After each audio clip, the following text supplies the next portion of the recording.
Vida saudável. Com a psicoterapeuta Marluí Nogueira. Hoje eu vou estar refletindo sobre a 16ª pílula do livro Kafka para Sobrecarregados.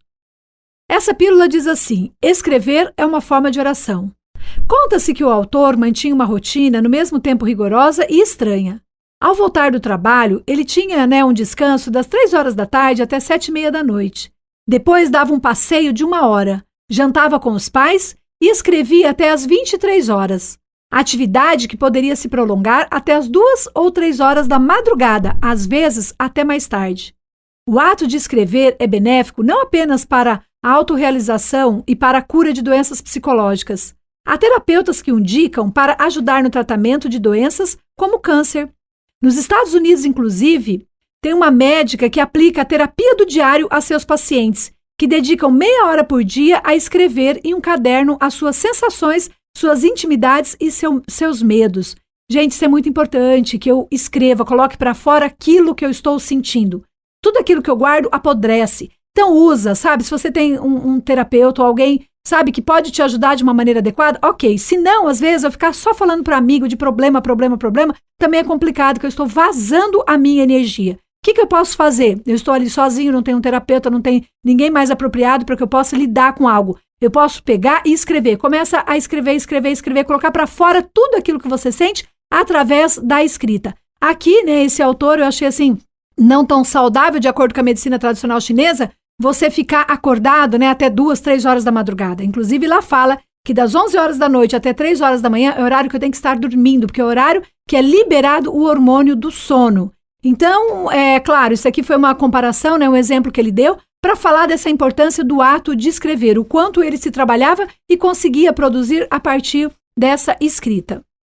Então, essa médica que orientava os clientes para escrever, ela assegurava que a maioria dos pacientes apresentava uma melhora física e psicológica.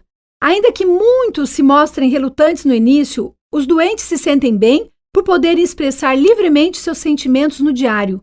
Eles têm acesso a computadores, mas, curiosamente, quase todos preferem usar papel e caneta para fazerem as suas anotações. E aí um caso também muito conhecido, em que a escrita foi usada como terapia, é o de Isabel, que superou e aceitou a morte da filha ao escrever sobre sua perda devastadora. Então, aproveite esse método, que ele é riquíssimo. E aí, principalmente se for coisas ruins, você vai lá, escreve, depois você pode queimar, você pode rasgar e jogar fora. Então, tem toda aquela simbologia do tirar, sabe, de mim tudo aquilo que me faz mal. Além do que, eu estou fazendo esse efeito de catarse mesmo, de estar colocando para fora, pensando, elaborando, como se fosse um vômito que eu posso fazer através da escrita. O que menos eu posso fazer é liberar isso, através das pessoas, porque, como eu falei, o outro não tem obrigação de ficar sempre me ouvindo, falando coisas negativas.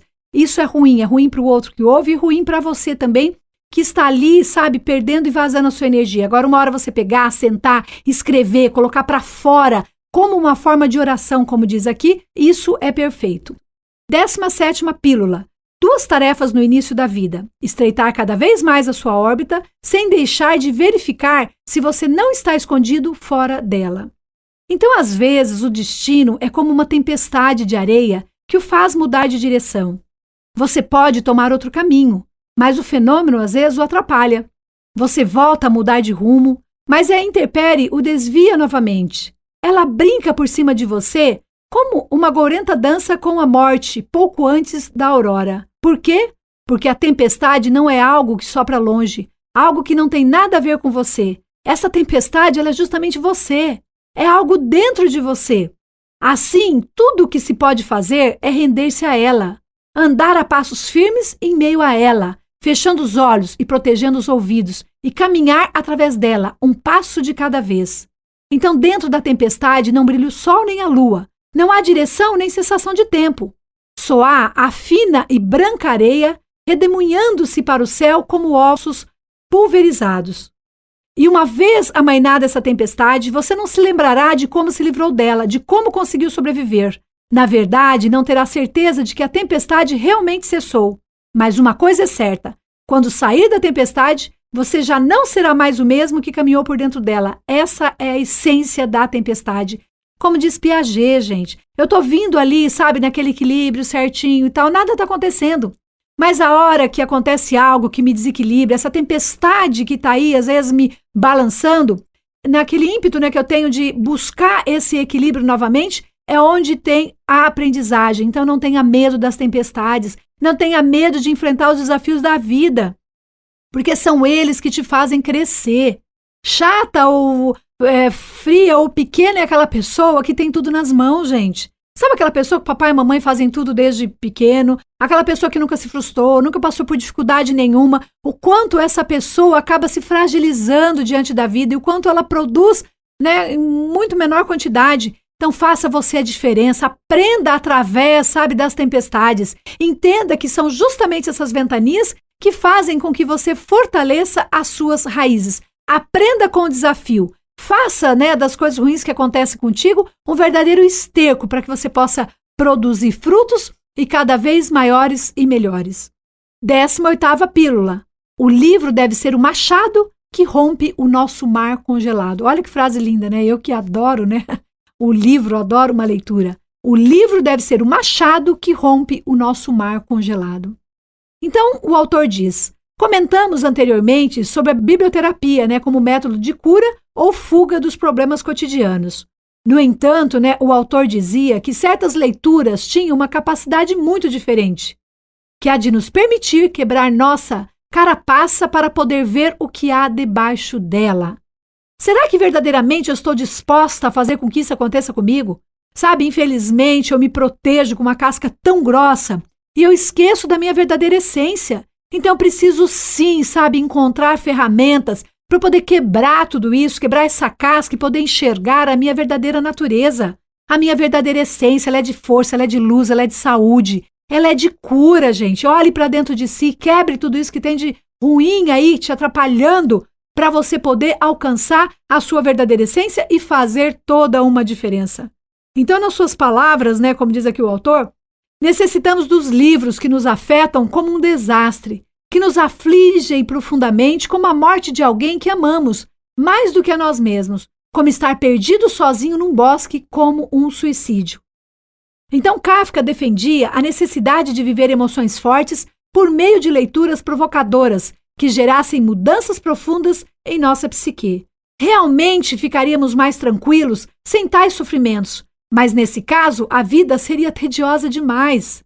Não haveria, né, nem crescimento se isso acontecesse conosco. Sem dúvida, obras inquietantes como O Castelo, né, do próprio Kafka provoca esse efeito.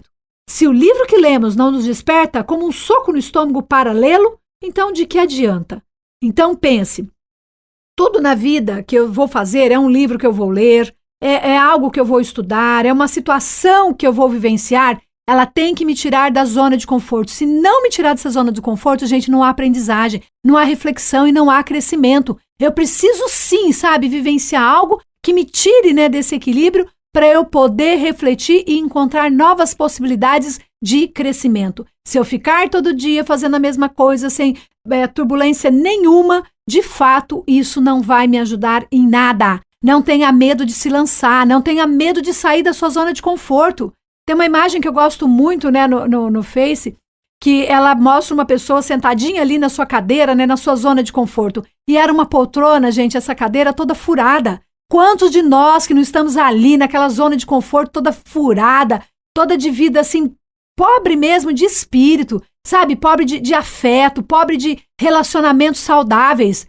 Por que você se contenta ficar numa situação dessa? Pelo amor de Deus, acorda. Se você está nessa situação aí, sabe, difícil, essa situação que está te causando mal-estar, essa situação de marasmo, até mesmo de estado depressivo, acorde e faça a diferença. Para isso você tem sim que sair dessa zona de conforto. De repente essa sua zona de conforto é toda furada e você está aí ainda se agarrando a quê? Poxa, meu, acorda, saia daí e faça a diferença na sua vida. Se coloque em situações inusitadas, se coloque em situações, sabe, de quebrar esses paradigmas, de romper essas cascas e faça a diferença. E como o autor diz, o livro que também te instiga ou faz com que você reflita sobre determinadas situações também é um excelente recurso para que você melhore, para que você cresça enquanto pessoa, enquanto ser humano. 19ª pílula. Viver é nos desviarmos incessantemente, É nos desviarmos de tal maneira que a confusão nos impede de saber do que estamos nos desviando. O biólogo e consultor Henrique de Moura fala em seu livro Zigue-Zague sobre a importância de, às vezes, nos desviarmos do caminho, pois isso nos afasta do trajeto mais curto e nos leva a lugares que, de fato, necessitamos ver. Gente, isso é fantástico. Eu gosto muito de uma metáfora que diz sobre um burrinho, né, que ele foi colocado num pasto virgem e, de repente, ele pega e começa a andar por esse pasto e ele faz um caminhozinho. E aí outros animais iam passar a usar o mesmo caminho. As pessoas iam passar, já pegaram, né, aquele caminho que já estava batido, né, por causa desses outros animais que tinham passado por ali. E ali acabou se tornando uma estrada e ali ficou o caminho de muitas pessoas passarem. E aí para e pensa, será que na minha vida eu não estou fazendo isso? Eu estou percorrendo um caminho tão cegamente, a ponto de percorrer caminho que outros que abriram... Não, você tem a capacidade de fazer novos trajetos, de buscar novas oportunidades.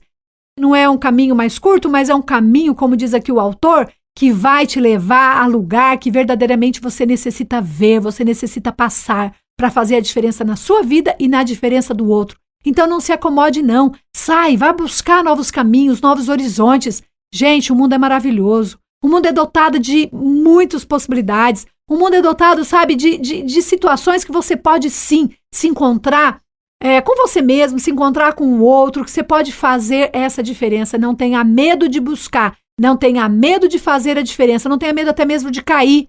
Sabe, você caiu, levante-se, sacode a poeira e vá continuando, né, percorrendo outros caminhos. Não siga apenas o caminho que outros fizeram, não. Faça você a sua história.